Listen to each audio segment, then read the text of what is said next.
Okay fine. Mint operating సిస్టంలో CDs DVDs burn చేయడం ఎలా అనేది ఇప్పుడు చూద్దాం. సిడీ డివిడీస్ బర్న్ చేయడానికి పర్టికులర్గా ఒక మంచి సాఫ్ట్వేర్ ఒకటి ఉంది.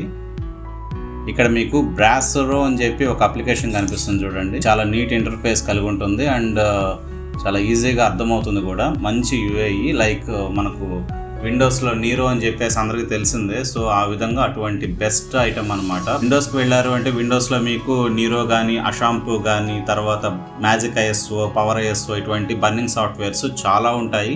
అండ్ విండోస్లోనే డిఫాల్ట్గా మీకు బర్నింగ్ సాఫ్ట్వేర్స్ అనేటివి ఉంటాయి. లినక్స్ మింట్లో ఏంటంటే కొన్ని తక్కువగా ఉంటాయి, కాకపోతే అందులో కూడా బెస్ట్ సాఫ్ట్వేర్ వచ్చి ఈ బ్రాసరో అనమాట. సో ఈ సాఫ్ట్వేర్ మీకు సాఫ్ట్వేర్ మేనేజర్లో కనిపిస్తుంది. బ్రాసరో అని చెప్పి టైప్ చేయండి, బ్రాసరో అని. So searching software repositories, one moment. Okay, ఇదన్నమాట ఇక్కడ మీకు కనిపిస్తుంది. ఓకే ఫైన్, ఇదన్నమాట సాఫ్ట్వేర్ బ్రాసరో సిడిఆర్ కిట్ అని చెప్పేస్తుంది. సో ఈ సాఫ్ట్వేర్ని మనం ఇన్స్టాల్ చేసుకోవాల్సి వస్తుంది. సో ఇక ఇంటర్ఫేస్ వచ్చి ఈ విధంగా ఉంటుంది బ్రాసరోకి. ఇది వచ్చి ఆడియో ప్రాజెక్ట్ అనమాట. ఇక్కడ వచ్చి మనం ఆడియో సీడీ తయారు చేసుకోవడానికి ఉంటుంది. సో ఇక్కడ ఏంటంటే ఆడియో సీడీ అంటే ఇప్పుడు మనం ఇంతకుముందు పాతకాలంలో చూస్తున్నాము, కరెక్ట్గా 6 నుంచి 10 సాంగ్స్ అట్లా ఉంటాయి ఒక సీడీలో. దానికి మళ్ళీ మనం అడిషనల్గా MP3s యాడ్ చేసుకోవడానికి కుదరదు అనమాట. ఇది రావడమే ఒక ఆడియో సీడీ లాగా వచ్చేస్తుంది. సో ఆ విధంగా మనకు అమ్మేవాళ్ళు అనమాట. ఈ మనం టీ సిరీస్ కానీ ఇటువంటి సీడీస్ మనం చూసినప్పుడు మనకు అది కనిపిస్తుంది అనమాట. సో అటువంటి సీడీస్ చేయడానికి మనం ఇక్కడ ఆడియో ప్రాజెక్ట్ అని చెప్పి యూజ్ చేస్తాము. అండ్ సెకండ్ థింగ్ వచ్చి డేటా ప్రాజెక్టు.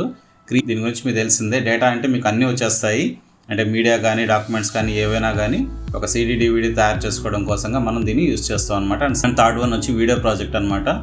మీకు నీరోలో మీకు గమనించే ఉంటారు, మనం వీడియో ప్రాజెక్ట్ చేసినప్పుడు VOB ఫైల్స్ క్రియేట్ అవ్వడం, సో ఈ విధంగా మనకు కనిపిస్తూ ఉంటుంది. అటువంటివి తయారు చేసేటప్పుడు వీడియో ప్రాజెక్ట్ అనేది అవసరం అవుతుంది అనమాట. తర్వాత వచ్చి డిస్క్ కాపీ అని కనిపిస్తుంది. సో ఏదైనా ఒక సిడీ నుంచి, డివిడీ నుంచి మనం ఒక ఏదైనా ఐఎస్ఓ ఫైల్ ఇమేజ్ని తయారు చేసుకోవాలనుకుంటే సో అప్పుడు మనం దీన్ని యూజ్ చేస్తాం అనమాట. ఇక్కడ వచ్చి సెలెక్ట్ డిస్క్ టు కాపీ అని చెప్పేసి ఉంది. ఇక్కడ వచ్చి విండోస్ 10 3.9 GB అని ఉంది. అంటే విండోస్ 10 డివిడీని నేను డివిడీ డ్రైవ్లో ఉంచాను. ఇక్కడ సెలెక్ట్ డిస్క్ రైట్ టు అనే చోట మనం ఇమేజ్ ఫైల్ అని చెప్పి క్లిక్ చేసుకోవాల్సి వస్తుంది. ఇక్కడ విండోస్ 10 ISO ఫార్మేట్లో మనకు కనిపిస్తుంది అనమాట. సో ఇక్కడ మనం క్రియేట్ ఇమేజ్ అని క్లిక్ చేసిన వెంటనే సో ఇమేజ్ అనేది క్రియేట్ అవ్వడం స్టార్ట్ అవుతుంది అనమాట. దీన్ని మనం ఇచ్చిన పాత్లో క్రియేట్ అవ్వడం మనం గమనించవచ్చు అనమాట. ఈ విధంగా మనం ISO CDs అనేటివి తయారు చేసుకోవచ్చు. నేను క్యాన్సిల్ ఇచ్చేసాను. అండ్ తర్వాత వచ్చి బర్న్ ఇమేజ్ టు డిస్క్ అని చెప్పేసి ఉంటుంది. అంటే ఆల్రెడీ మన దగ్గర ఉండే ISO ఫార్మేట్ ఇమేజెస్ని మనం డివిడీలోకి బర్న్ చేసుకోవడానికి ఇది యూజ్ అవుతుంది అనమాట. For example click here to selected disk image అని చెప్పి ఉంది. సో ఇక్కడ నేను దీన్ని సెలెక్ట్ చేసుకుంటున్నాను. 4.4 GB ఉంది. విండోస్ 10 5-in-1 నవంబర్ ఎడిషన్ అని చెప్పేసి. సో దీన్ని నేను సెలెక్ట్ చేసుకుంటాను అనమాట. సెలెక్ట్ చేసుకొని నో డిస్క్ అవైలబుల్ అని చెప్పేస్తుంది. సో ఇక్కడ నేను ఏదైనా ఒక ఎంటీ డివిడీని పెడతాను. ఎంటీ డివిడీ ఉందా ఏదైనా? ఫైన్ ఉంది. ఇక్కడ మీరు గమనిస్తే selected disk image to write to అనే చోట మనం ఆల్రెడీ ఈ విధంగా ISO ఫైల్ని ఇవ్వడం జరిగింది. అండ్ రైట్ టు అనే చోట బ్లాంక్ డివిడీ ఇచ్చాము. సో ఇక్కడ వచ్చి మనకు అంటే ఇక్కడ 4.4 GB అయిపోగా ఇక్కడ 313 MB దాకా మనకు ఫ్రీ స్పేస్ కూడా ఉంటుంది కాబట్టి స్వేచ్ఛగా మనం బర్న్ చేసుకోవచ్చు అనమాట. సో ఇప్పుడు మనం బర్న్ కొట్టిన వెంటనే ఆ ISO ఫైల్ ఇమేజ్ వచ్చి మనకు డివిడీలోకి ఒక బూటబుల్ సీడీగా బర్న్ అవుతుందన్నమాట.